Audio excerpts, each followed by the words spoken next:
Okay, a bit of an update since the last video. Right, I've basically constructed the whole unit.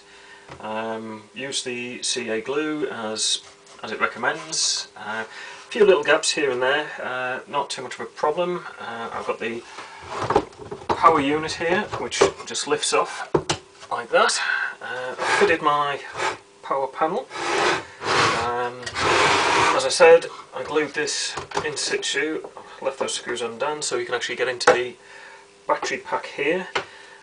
What I've done is I've created a small tray, like I said I would, just so that I can actually then sit the battery in, like that, and when it's in, it doesn't slide around. This side panel, obviously, when it goes on, you get the fitting, and then these 4 screws, only tiny little screws, but in theory you're only going to be taking them off very few times, hopefully not at all once you've got it fitted together. The dowels, I had to do a fair bit of sanding to get these in. This end, you'll probably be able to see there's a bit of an angle to that. I'm going to have to chamfer that off, sand it all back, get rid of that glue. There's some of these little areas here where the panels protrude through, you can feel the protrusion through.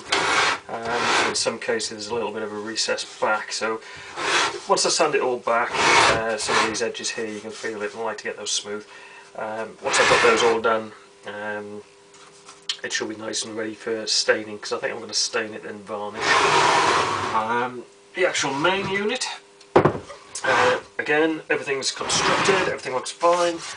I cut the hole as I said I was going to do. I was going to actually leave it off proud for the fuel pump, but what I've done is cut this through. I may end up tightening this cable, and once that's in there, which it will fit like so, when that's in there, you got your bottle in there, I'll be able to have the fuel tank go straight into that.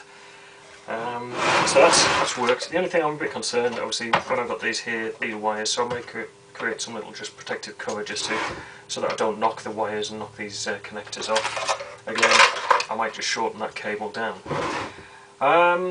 Drawers, again, a little bit of a stick there. All that is we've got some of these, again, some of these notches just sit a little bit proud. So again, once I sand all of this back, it should slide in and out quite readily.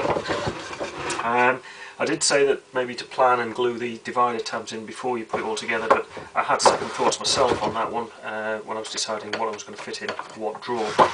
On the bottom, I've got my battery tester, and I've got a thinking about putting my glow plug spanner, a spare glow in itself, so I can actually decide whereabouts to fit that. Again, not a problem, easy put together, so very happy with that at the moment. What went wrong? Nothing really went wrong.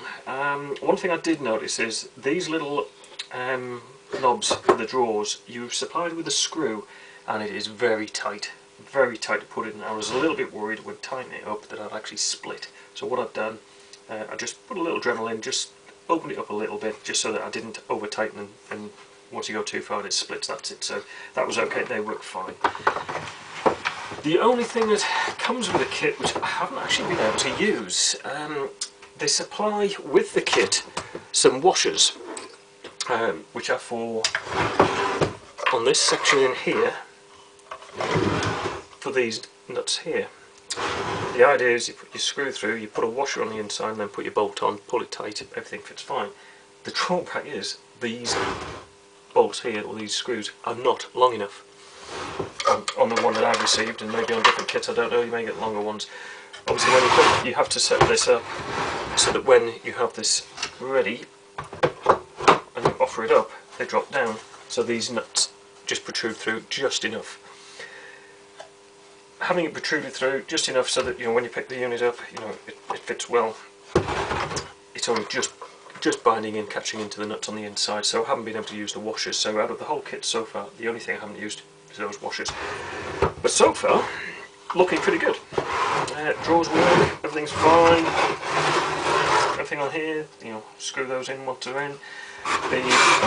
I've got these risers on the bottom to put on, so they will sit on as this. You can put one there, and one goes on there to lift it off the floor. These, I'm not quite sure why, but they do say to put them that way on, so they'll be on that side and this one on the other side. And then in theory that's going to be the kit complete, constructed. Looking good, everything's there. The power panel with the starter motor. Starter motor fits in. It is a bit snug. That's my only drawback. You know, once you get it, you've got to get it in and out. Look at that. So, no, you've got your starter. In theory, once you're starting, you know, you'll have it on the floor, start your plane. To carry it, put it in, stow your cables away, job is done. That will then sits on there, and there you go. Finished unit, bar, sanding and staining. But as far as construction goes, that's the job, that's the size. Very manageable. Weight, yeah, there's a good few pounds there, but as you would expect, you've got a battery, you've got a starter motor. At the moment, empty fuel can. When that's full, I'm told, you know, it'll have a bit of weight, but I have no doubt this will stay in one piece. You know, it's not going to come to start falling to bits. But overall, very happy with this kit. Recommend it to anybody.